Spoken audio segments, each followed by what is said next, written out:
Assalamualaikum warahmatullahi wabarakatuh. Dari Jalan Malengkeri, tepatnya dari kantor Dinas Perhubungan Kota Makassar. Saat ini kami berada, dan saat ini juga saya sudah didampingi langsung oleh Kepala Dinas Perhubungan Kota Makassar, Bapak Iman Hud. Hari ini kita akan membicarakan banyak hal terkait transportasi yang ada di Kota Makassar. Dan bukan hanya transportasi, akan kita sentil juga tentang PAOGA di Kota Makassar yang selalu menjadi keresahan masyarakat Kota Makassar. Pada tema hari ini yaitu apa jalan keluar angkot, truk, dan juga PAOGA. Kita akan membicarakannya pada kesempatan hari ini, dan tentu saja kami berharap Anda tetap bersama dengan kami, baik itu melalui frekuensi kami di 99,16 FM atau juga melalui live IG dan juga Facebook kami.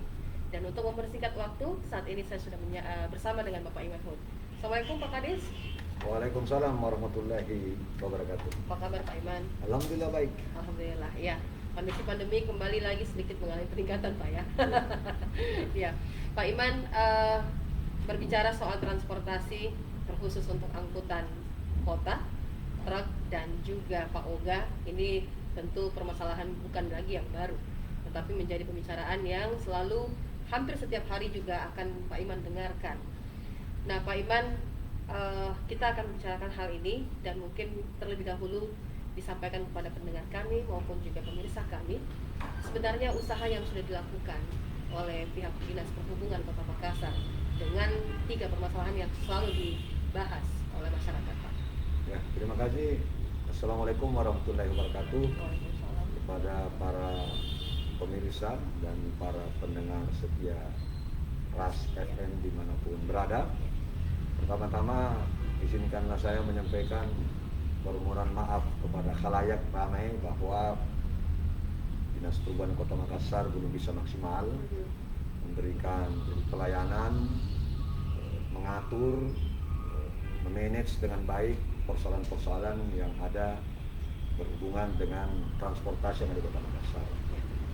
Hampir semua kota di dunia itu dihadapkan dengan persoalan yang tadi, persoalan tentang angkutan penumpang, persoalan tentang jalur antara bus dengan mikrolet atau PT-PT, kemudian ada namanya gangguan dari PAOGA misalnya, bahkan yang lebih daripada itu banyak hambatan dan gangguan dalam jalur transportasi, terutama di jalan, terutama pedagang kaki lima, kemudian parkir-parkir yang seenaknya, juga para pengemudi, warga masyarakat yang belum sadar tentang pentingnya mematuhi aturan dan rambu lalu lintas.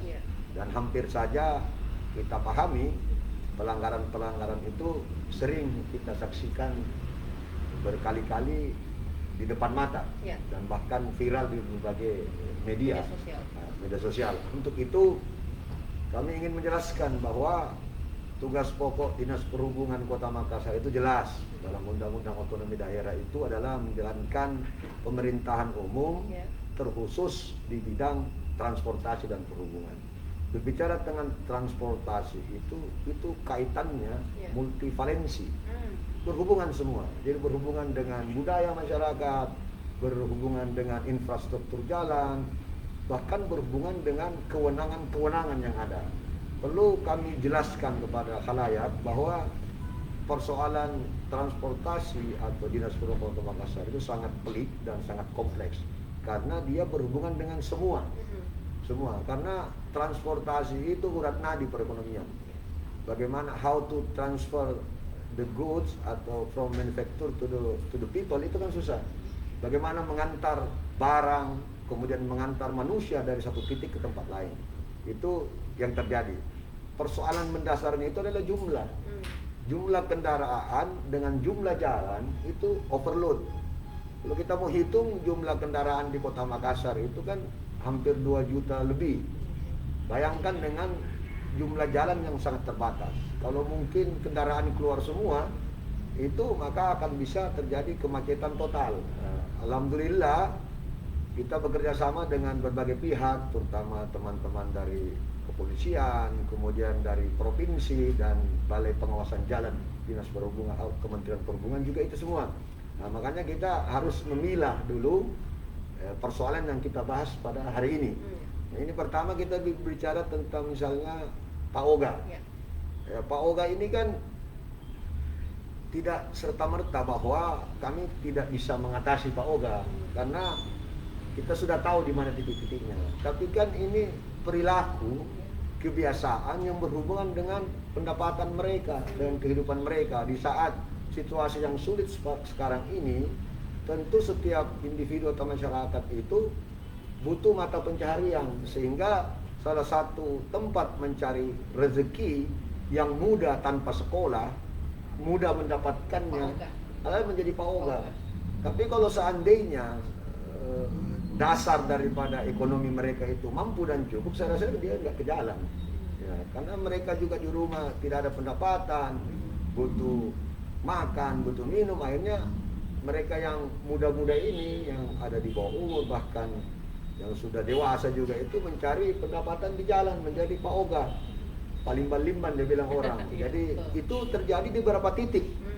Ya, itu beberapa kali. Kalau razia itu hampir setiap bulan. Makanya sehubungan dengan perdebatan atau diskusi hari ini, mungkin dalam waktu dekat minggu ini kita akan turun lagi.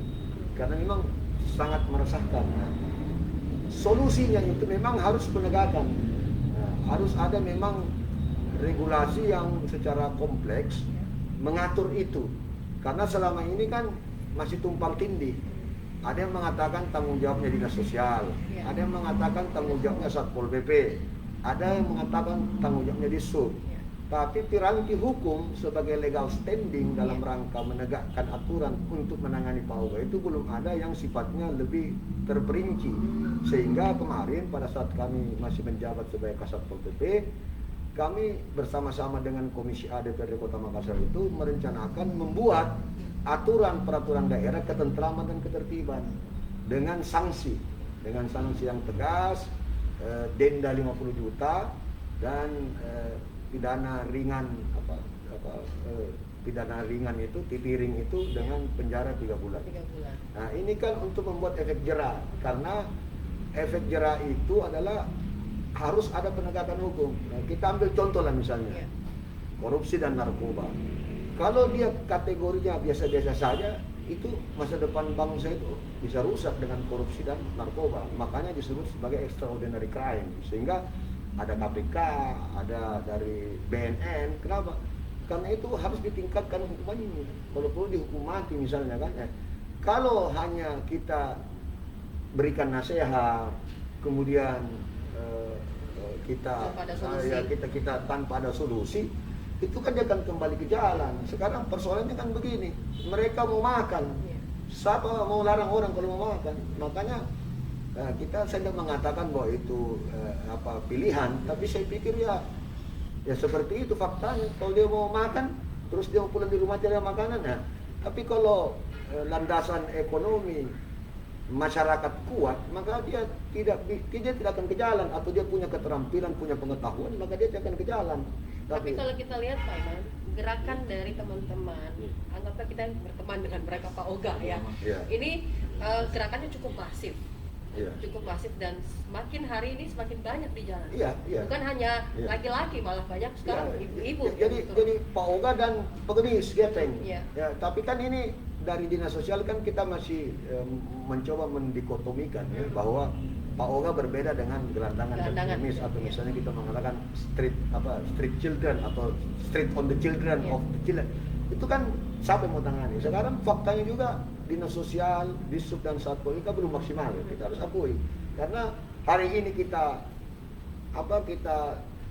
jaring, minggu depan keluar lagi. Jadi beberapa kali saya jadi makanya kalau ada piranti hukum yang jelas, maka tentu penanganannya juga bisa jelas. Jadi kita berharaplah dalam waktu dekat ini maka bisa diparipurnakan daripada rancangan peraturan daerah yang mengatur ketentraman dan ketertiban untuk Pak Oga. Tapi sambil menunggu itu kita akan turun. Kita akan melibatkan dari Satpol PP, dinas sosial, pihak kepolisian, TNI, Polri untuk sama-sama turun untuk melakukan penanganan Pak Oga. Tapi sifatnya memang hanya sementara. Karena kembali ke rumahnya, mereka mau makan, mau minum, tidak ada kembali lagi ke jalan. Apalagi jangankan itu Pak, sedangkan kejahatan saja, makanya ada istilah residivis. Berkali-kali dia keluar dari lapas, kembali lagi merampok. Alasannya kan sederhana, alasan ekonomi. Sekarang kan orang berbicara alasan ekonomi. Nah, jadi makanya efek jerah itu diperlukan. Tapi bagaimana kita menciptakan masyarakat yang adil dan makmur juga berhubungan dengan basis ekonomi kerakyatannya itu betul-betul bisa. Mereka yang harus berhak mendapatkan misalnya beras raskin, sembako itu harus betul-betul, mereka yang anak-anak kecil harus diberikan kesempatan untuk sekolah. Nah sekarang bagaimana mau sekolah? Kalau dia juga makan saja susah. Jadi mereka hidupnya di jalan dan dia itu mudah sekali dapat uang. Dia tidak tahu itu benar salah karena dari dia lahir di jalan. Dia dianggap bahwa itu bukan suatu hal yang di luar umum gitu loh. Wajar-wajar saja karena dianggap itu bagian daripada kehidupannya. Karena dia dengan mudah sekali. Parkir liar itu mudah sekali dapat uang. Tapi ada yang menilai begini Pak, ketika adanya petugas dinas perhubungan di lapangan dan juga adanya para Pak Oga, ini sebenarnya kalau kita lihat kan sudah bertugas nih, otomatis dinas perhubungan sudah bertugas di lapangan. Tetapi ada juga tetap masih ada Pak Oga di lapangan. Ini sebenarnya bagaimana Pak? Ya Pak Oga itu kan bagian daripada kehidupan. Kalau rakyat mapan, bagus kehidupannya, maka tidak ada yang seperti itu. Makanya saya bilang, jangan-jangan ini kemiskinan yang menyebabkan itu. Ya, kalau negara mampu menyelamatkan rakyatnya, kemiskinan bisa dihindari, maka bisa. Itu satu. Yang kedua, sebenarnya ini kan berhubungan dengan money follow function ya. Jadi bagaimana menangani itu? Misalnya kita lihat, ada namanya waktu-waktu jam macet atau pada saat rush hour. Berapa titik Pak Oga satu Kota Makassar?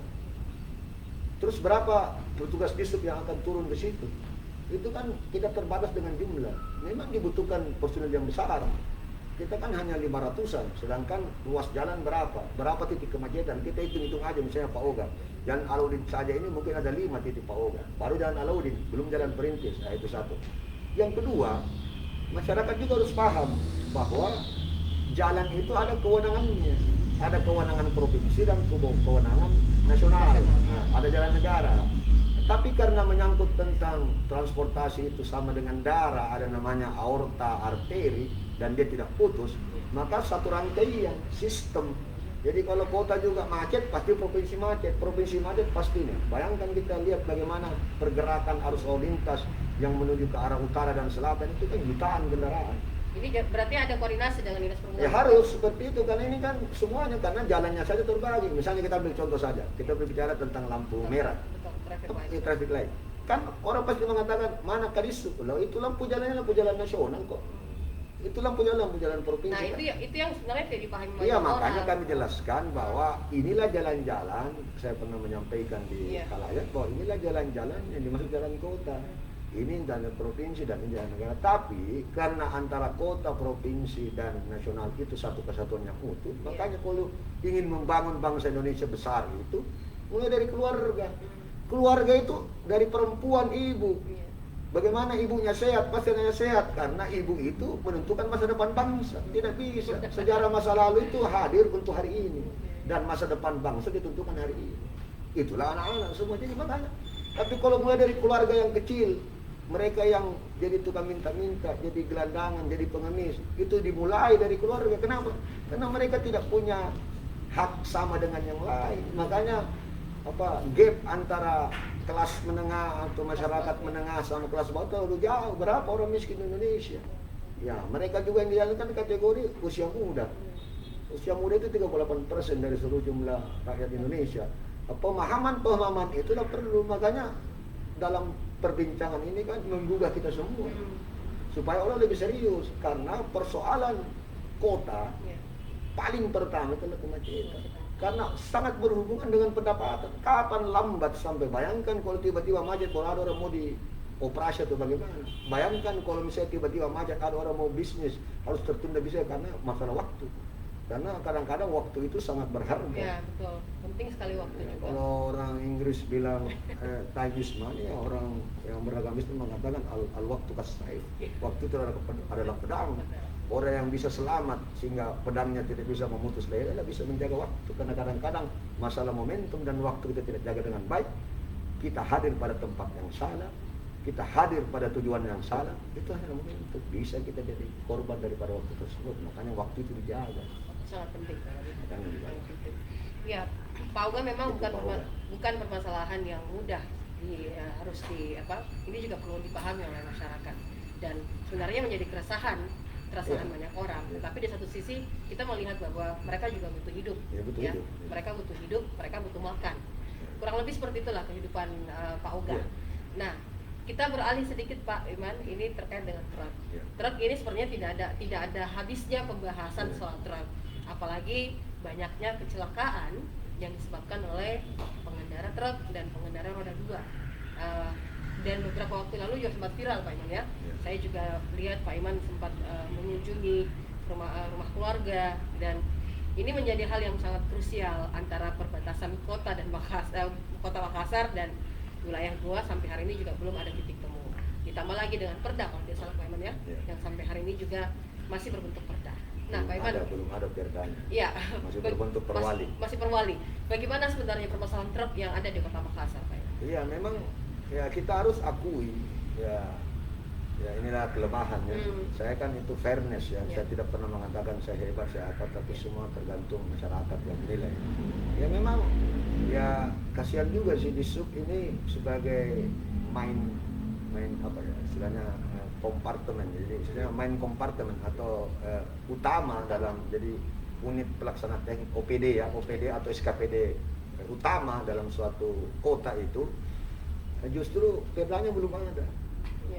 Bayangkan kita mengatur tentang parkir, kita mengatur tentang truk, itu kita masih menggunakan perwali 94, perwali 64 tahun 2013. Sekarang ini 2022, sudah hampir 10 tahun. Makanya kami bersama DPR itu untuk merencanakan untuk membuat perda. Kemarin amat disayangkan juga sih, waktu perdebatan saya di beberapa siaran itu mengenai provinsi tidak mau akomodir untuk memasukkan perda parkir, perwali parkir, perwali truk untuk disisihkan di perda ketentraman dan ketertiban. Karena sudah ada dalam ketentraman dan ketertiban itu namanya klausalnya itu adalah ketentraman dan ketertiban tertib di jalan. Itu belum masuk itu. Jadi makanya ya inilah mungkin kita harus lebih koordinasi lah. Jadi jangan ego sektoral, karena kalau kota Makassar maju maka provinsi maju. Apalagi kota Makassar ibu kotanya provinsi. Inilah yang kadang-kadang ya faktanya seperti itu. Jadi saya tidak mengatakan ini banyak berbau ini kan psikologi ya, emosional. Kadang-kadang rasa umum lah bahwa chemistry antara gubernur dan wali kota itu harus ada. Ini tidak terbangun ya. Iya, yang mengatakan tidak terbangun kan kita, bukan saya. Ya, paling tidak seperti itu. Jadi makanya penanganannya itu integritas dan koordinatif, sinkronisasi dan integrasi. Karena ini satu kesatuan utuh, tidak bisa sepotong-sepotong, tidak bisa parsial-parsial. Karena persoalan di jalan itu tadi truk. Sekarang jelas kasus kematian kemarin tadi itu kan truk yang ambil jalan pintas, tidak lewat jalan yang biasa, yuri-yuri. Tapi kan sanksinya tidak jelas gitu loh, karena dia mungkin kena sanksi, mungkin kategori pidananya karena membuat orang kehilangan nyawanya. Tapi bisa kita hukum berdasarkan peraturan daerah kalau segala perdanya. Siapa truk yang masih dalam kota kemudian kita dapat, kita sidik, kita periksa, melibatkan teman-teman dari kejaksaan dan dilimpahkan ke pengadilan. Sehingga penegakan hukumnya tidak ambivalensi, karena kita menganut sistem presumption of innocence. Artinya apa? Kalau hakim yang memutuskannya itu. Kalau misalnya kita terlalu tendensius, kenapa disub, ada kan Satpol PP. Jadi daripada itu makanya kita serahkan, melibatkan teman-teman dari kejaksaan, kepolisian sebagai koordinator penyidik kami. Sehingga dilimpahkan ke. Saya rasa daerah lain seperti itu, makanya tingkat kepatuhan itu berbanding lurus dengan sanksi. Semakin ditegakkan sanksi, maka orang akan patuh. Sedangkan ditegakkan saya sanksi tegas, masih ada korupsi, masih ada narkoba, masih ada pelanggaran. Bayangkan, apalagi ini kan pelanggaran, bukan tidak, ini kan gara-gara kita melanggar nyawa orang jadi korban. Ya, tapi ya tergantunglah, polemik itu kan terjadi teman-teman dari pengusaha truk. Tapi saya bilang coba kalau kamu patuh, menggunakan kendaraan yang layak. Kemudian apakah betul pengendara truk atau driver truk itu sudah memenuhi syarat-syarat baik dari mentalnya, fisiknya, keterampilannya. Ini kan mereka truk. Beda itu. Kalau truk yang 600 orang sama mikrolet 600 orang, beda itu. Bebannya besar, jadi makanya korbannya juga banyak. Tapi selalu saja hal-hal itu dianggap hanya bagian tanpa harus dipikir. Coba kalau kita semua sepakat, kita sadar bahwa itu untuk truk. Jadi bukan berarti kita menghalangi, betul truk. Kan kita juga kasih kompensasi. Dispensasi. Dispensasinya bagi truk yang mengangkut bahan makanan, bahan pokok, ya nggak apa-apa lewat. Tapi kalau mengangkut material yang tidak sifatnya esensial, itu tidak boleh. Tapi kan setahu saya ada dulu aturan jam-jam operasional mobil truk, tapi sampai hari ini tidak terpatuhi gitu. Iya, tapi mungkin 30% tidak terpatuhi. Tapi ya dulu kan itu masa saya waktu jadi sekretaris Yusuf itu kan 2002 itu kan banyak yang kita gembok, banyak yang kita kandangkan itu. Tapi mereka ini sudah tidak ada lagi truk sepuluh yang masuk dalam kota kecuali mengangkut bahan-bahan pokok yang sifatnya kritikal dan esensial. Apa itu kritikal? Kritikal itu misalnya membangun rumah sakit, membangun fasilitas umum, itu tidak bisa kita halangi karena infrastruktur. Kedua, esensial. Apa yang esensial itu? Misalnya bahan pokok. Dan bisa ditunda itu, gula apa. Tidak akan lewat. Tapi yang kita ada itu ada material. Material yang mungkin harus digunakan dengan baik. Tapi kami tetap melakukan razia. Kemarin juga kita razia. Ada namanya jam operasional dan jalur operasional. Itu khusus truk. Kalau sudah ada perda, maka saya yakin dan percaya mereka akan lebih patuh dibanding dengan perwali. Tapi sejauh ini belum. Ya, tapi tingkat kepatuhan cukup tinggi lah dibanding tahun-tahun sebelumnya. Kalau dilihat dari tahun 2021 ke 2022 Pak Iwan? Ya, mereka lebih kita lihat sendiri lah. Banyak proyek di kota kan tidak sebanyak yang dulu truknya keluar masuk kan. Nah, cuman kan yang terjadi adalah mereka ini yang curi-curi jalur. Curi jalur operasional dan curi jam operasional, itu yang sering terjadi, ada kecelakaan karena dia tidak layak lewat situ. Karena truk yang masuk ke dalam kota itu, ini Indonesia ya, itu 1 tahun itu hampir 600 triliun kerusakan jalan karena truk yang overdimensi. Bayangkan berapa uang negara gara-gara mengejar sesaat. Ya udah, oke lah, kita mengatakan pengusaha itu juga punya keluarga, punya pegawai, tapi jangan mengatasnamakan itu tapi melanggar aturan. Karena melanggar aturan dalam segi lalu lintas itu bisa kehilangan nyawa. Kita hati-hati, orang tidak hati-hati. Jadi jangan dianggap berapa korban, tapi alhamdulillah ya mungkin mulai-mulai itu ada yang sadar toh. Karena saya pernah dengar, mohon maaf Pak, saya sadar ini obat, tidak tahu ini salah.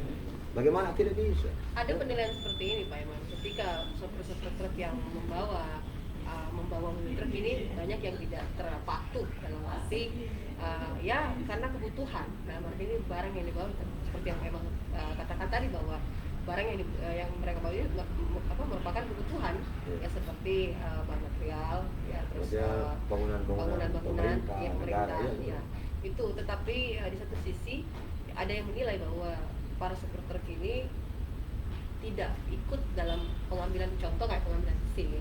Kan tidak seperti kayak kita ya syarat-syaratnya atau memang itu menjadi salah satu persyaratan. Nah, ini yang sebenarnya perlu dikontrol juga mungkin Pak Iman untuk terkhusus untuk sopir truk. Iya, memang itu kan untuk keterampilan syarat dan kecakapan itu kan kewenangan kepolisian. Ada undang-undang itu. Jadi tapi lebih daripada itu, kalau sekiranya pejabat tertinggi ya, pemangku kebijakan apakah provinsi atau wali kota itu memanggil para pengusaha truk untuk patuh itu sering itu solusi. Dari Dinas Perhubungan sendiri ada upaya untuk melakukan itu? Kita kan sering bertemu dengan asosiasi kan, tapi kan sama perwakilan asosiasi. Tapi kan ditahu saya punya truk A, truk B, Telkom itu kalau saya mau mandi, kalau saya gubernur tuh Telkom itu pengusaha-pengusaha bilang bos tertolong jangki kasih ini. Kedua ada juga pengusahanya tertib drivernya lagi curi-curi. Jadi kan ini kan kejar-kejar setoran. Kejar target, kejar target setoran. setoran. Jadi nah, itu khusus untuk truk. Itulah polemiknya. Tapi saya pikir kalau sudah ada nih masuk dalam perda, tapi walaupun tidak ada perda, kita masih tegakkan perwali. Tapi kan ini perwali tahun 2013. Percepatan perkembangan ilmu dan teknologi itu dalam waktu 1-2 tahun, 3 tahun, 5 tahun cepat sekali. Maka tentu harus dibuat perwali yang lebih detail lagi, sehingga tidak ada celah. Ini kan terlalu banyak celahnya, makanya kita akan membuat semacam kayak peta jalur dan jam operasional. Kemarin yang kejadian itu dia lewat jam operasional. Kenapa? Karena khusus untuk truk angkutan material itu kan nanti setelah maghrib ya. Dia sudah masuk jam 5. Kalau jam 5 itu kita berikan kesempatan kepada truk yang mengangkut bahan pokok dan esensial dan kritikal.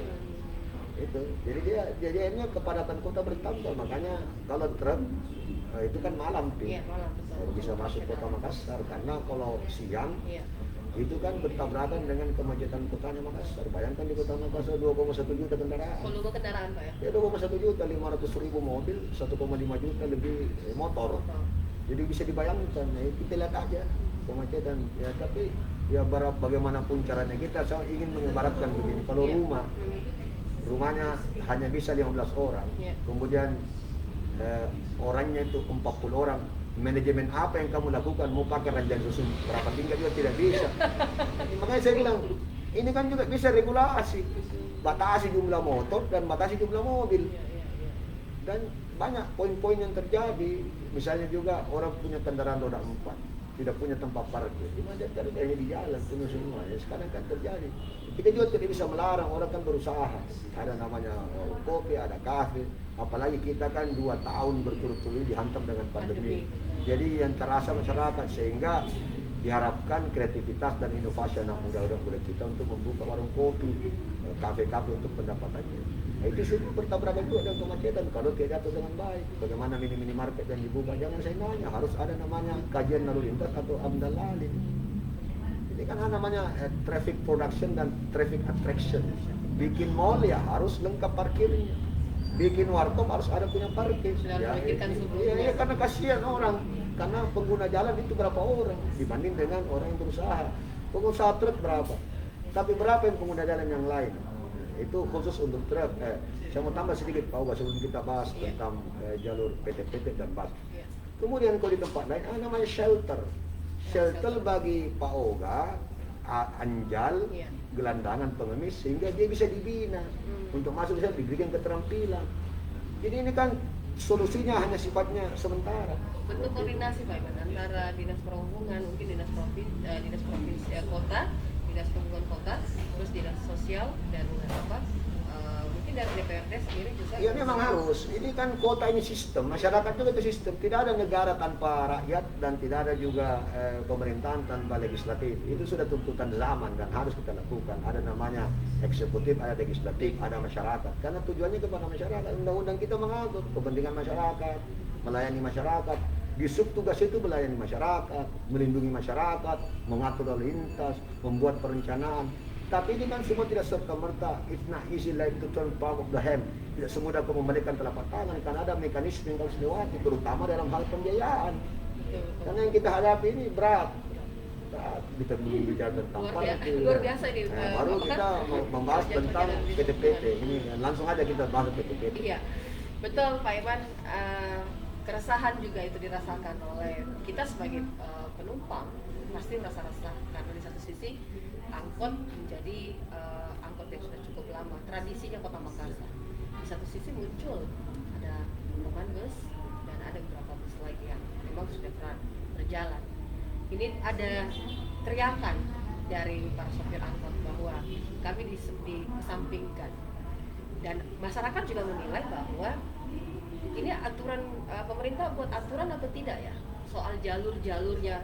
Terus sebelum mengeluarkan mobil bus itu, ini angkot harus kemana gitu, mereka harus memikirkan. Tetapi ini tidak dipikirkan, ini langsung saja di launching, langsung saja sudah melintasi jalan. Apa yang salah sebenarnya di sini? Ini kan kita berdebat. Ya, kita berdebat. Ya, jadi perdebatan itu kan masing-masing punya landasan teori berpikir. Ya. Kedua, dia menjudge. Nah, sekarang saya menjawab. Ya. Tahu nggak itu kalau bis itu siapa yang punya? Siapa yang punya itu bis? Provinsi negara, ya. Ya, provinsi kan? Betul. Kewenangannya di mana? Provinsi. Itu nih. Terus apa hubungannya dengan Kadis Makassar? Soalnya masyarakat menanyakan itu. Iya, makanya saya jawab. Jadi makanya leading sektor itu adalah di provinsi. Iya. Tapi karena ini adalah bagian, makanya kita harus berembuk bersama. Iya. Makanya saya dari awal mengatakan, siapa yang berani pertama kali mengakomodir ketika PT-PT menaikkan tarif? Kan saya. Karena itu rasional. Betul. Ya, sekarang kita berbicara tentang PT-PT. PT-PT saya tidak pernah antipati dengan PT-PT karena saya juga waktu kuliah dengan PT-PT. Tapi perkembangan zaman bisa nggak dilawan? Nggak bisa. Sekarang PT-PT berhadapan dengan ojol, PT-PT berhadapan dengan Grab, PT-PT berhadapan dengan, mohon maaf, dengan Ya. kendaraan online apa namanya, ya sejenisnya. Ojek online. Ojek online apakah roda 4? Itu kan tuntutan.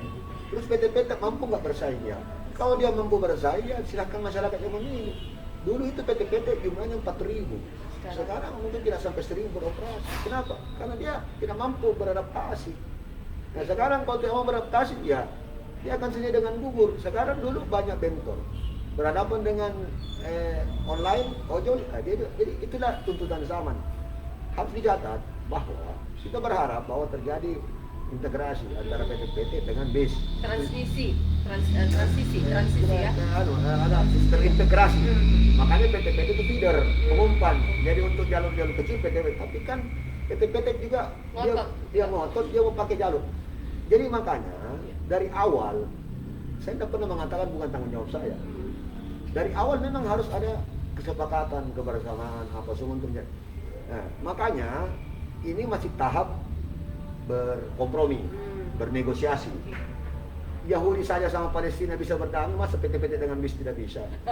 Ya kan? Tapi pemerintah kan punya, cuman saya tidak bisa mencampuri rencana kegiatan daripada provinsi, jangan sampai saya mendahului.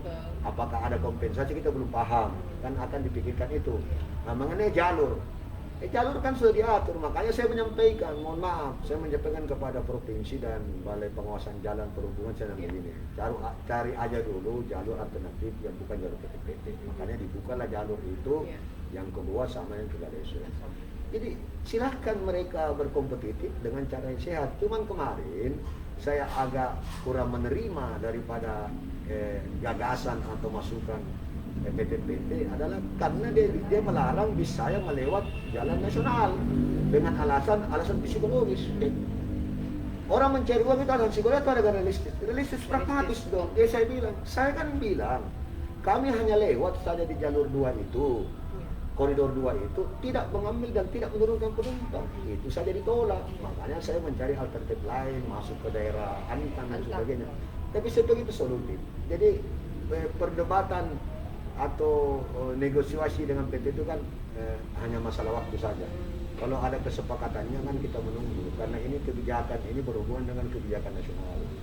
Nah, saya bilang bis itu kebijakan nasional, tidak ada kota tidak. Sekarang saya tanya, biar masyarakat menilai. Saya nggak mau bicara terlalu jauh untuk mengatakan bis lebih baik. Silakan masyarakat menilai dari segi biaya dan keamanan mana lebih bagus. Lebih nyaman. Ya masyarakat aja yang bicara. Kalau saya kan tidak bilang saya mau mematikan PT-PT, tidak. Dan saya tahu betul PT-PT juga itu punya keluarga, punya istri. Jadi makanya negara itu sifatnya sebagai stabilisator, menstabilkan suatu negara, pemerintahan. Karena kalau tidak stabil mau apa? Kalau politik tidak stabil, makanya stabilitas nasional itu penting. Satu, yang kedua, sebagai regulator harus kita mengatur. Kenapa? Karena setiap individu itu punya kepentingan yang berbeda. Kalau saya bilang juga, bagaimana juga nasibnya juga masyarakat yang memang sangat butuh bis. Dan sekarang kita tanya aja, bagaimana keberadaan bis yang ke arah Galeso? Sangat membantu kan? Membantu warga ini. Iya, karena di situ daerah perumahan dan segi biaya. Artinya, lebih efisien. PT-PT juga itu mikrolet. Pak Wali Kota berusaha membuat mikrolet yang lebih upgrade sehingga betul-betul menjadi feeder. Ini kan masalah waktu. Tidak ada persoalan Omnibus Law itu orang demo ratusan ribu juga bisa kok kalau negara mau. Tapi Bapak Dirjen Perhubungan Darat yang kami cintai itu mengatakan kalau bisa Pak Kadisub Provinsi Kepala Balai Jalan Perhubungan dan Kadisub Kota Makassar, kita lebih persuasif. Kita cari baiknya sehingga tidak terjadi konflik. Ya itu biarlah kemarin terjadi bisnya disandra, penumpang diturunkan, tapi yang jadi korban siapa penumpang. Terus kedua, ya kita lihat aja fakta. Berapa PT-PT yang mampu bertahan. Kalau dia mampu bertahan berarti tetap 4.000 kan jumlahnya. Sekarang kan tinggal 800 sekian yang beroperasi, kasihan.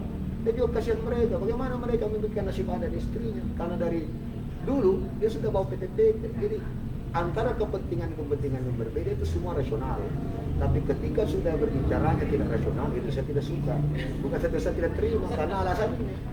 Kan saya bilang, tapi saya rasa sudah mulai ada titik temu. Makanya dengan perbincangan ini, paling tidak membuka wawasan. Jadi kita ini tugasnya membuka wawasan dan pikiran supaya kita lebih rasional dalam berpikir.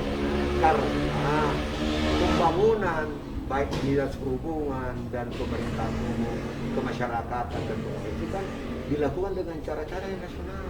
Ada namanya planning, ada namanya organizing, ada namanya actuating, ada namanya controlling, itu semua. Karena manajemen transportasi itu menyangkut multidimensi. Bahkan Bapak Wali Kota mengatakan bahwa membangun Kota Makassar ini bukan hanya berbicara tentang manual, tapi ada namanya metaverse.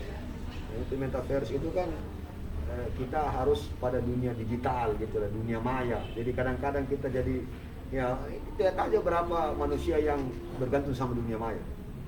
Mulai dari main-main itu sampai berapa berjam-jam ada kan? Berarti dia hidup bukan dalam nyata. Wali kota itu harus wali kota itu menerima itu. Makanya disadur dari bukunya Snow Crash ya, Snow Crash itu ya Stepson itu, makanya namanya metaverse atau avatar. Dunia avatar itu paling tidak seperti. Jadi Bapak Wali Kota itu berusaha bagaimana membangun integrasi yang bagus, kemudian jalur-jalur yang bagus dengan meningkatkan, merevitalisasi semua. Karena memang transportasi itu urat nadi perekonomian. Tidak bisa kalau transportasi tidak ada lumpuh, susah kita. Baik bahan pokok, bahan bakar itu pasti bergantung sama transportasi darat. Transportasi laut itu masih terbatas, transportasi udara. Makanya bagaimana untuk meningkatkan taraf ekonomi itu ya berbasis dengan perbaikan fasilitas di jalan. Apalagi bisnis sekarang bukan hanya mengatur lalu lintas, mengatur manajemen transport, juga lampu jalan itu masuk di saya sekarang. PJU itu. Jadi paling tidak seperti itu. Jadi istilahnya saya ingin menyampaikan kepada teman-teman mikrolet, provinsi, nasional maupun kita terbuka berbicara yang nasional, jadi tidak ada ego sektoral, sehingga pada akhirnya kan masyarakatnya jadi korban. Betul, Kak. Pada akhirnya masyarakat jadi korban. Iya, mereka juga akan bertanya-tanya sebenarnya siapa punya tanggung jawab. Iya, tapi karena tanggung jawab itu harus ada piranti hukumnya. Sekarang kalau misalnya tiba-tiba Pak Oga, saya rahasia, terus ada apa kenapa? Ada apa kenapa misalnya? Misalnya saya kejar kemudian tertabrak mobil, itu bagaimana? Ada bisa melindungi saya tidak? Pasti dia bilang, apa dasarnya Bapak pas pergi tertib pembawa ada tidak di dalam ketok Bapak? Jadi ya, sekarang kalau misalnya ada apa-apa, ini kejadiannya, ada yang terjadi kemarin, razia Pak Oga di satu titik.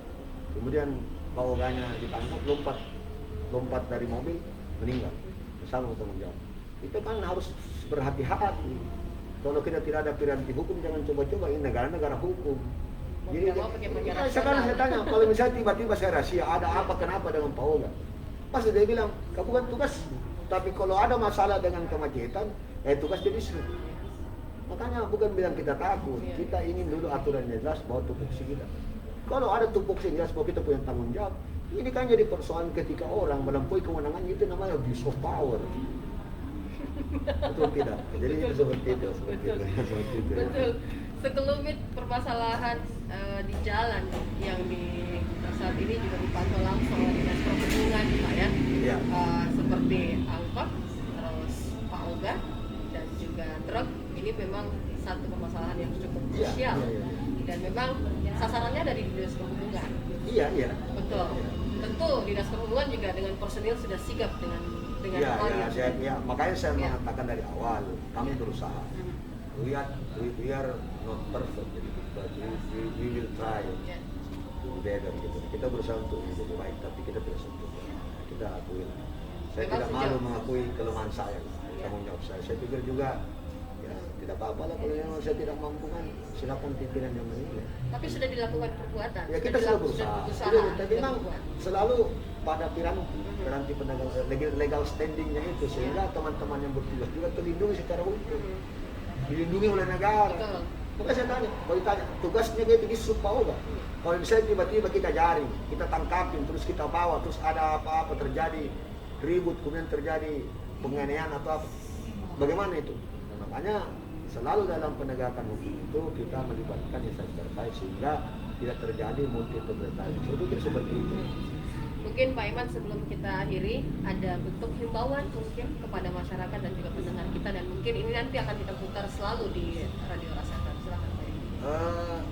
Kepada seluruh masyarakat pengguna jalan, patuhi aturan lalu lintas, kemudian jangan membiasakan memberi sesuatu kepada Pak Oga atau gelandangan pengemis, karena ketika dia dibiasakan dia menganggap bahwa mereka itu diterima oleh masyarakat. Ya, makanya kita harus menjaga untuk tidak memberi. Kalau tidak ada yang memberi, maka dia akan tidak lagi melakukan hal tersebut. Jadi kebiasaan itu karena dia diterima.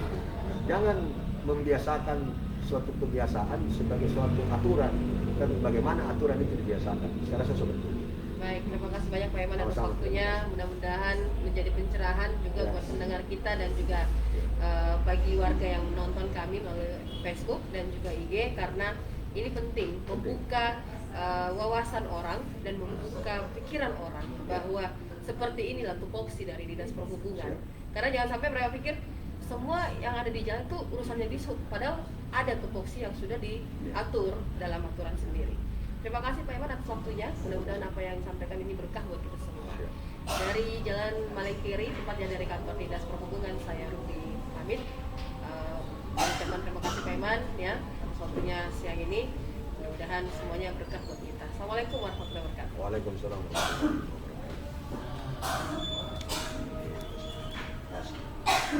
Asam selesai. Minum Ki? Iya.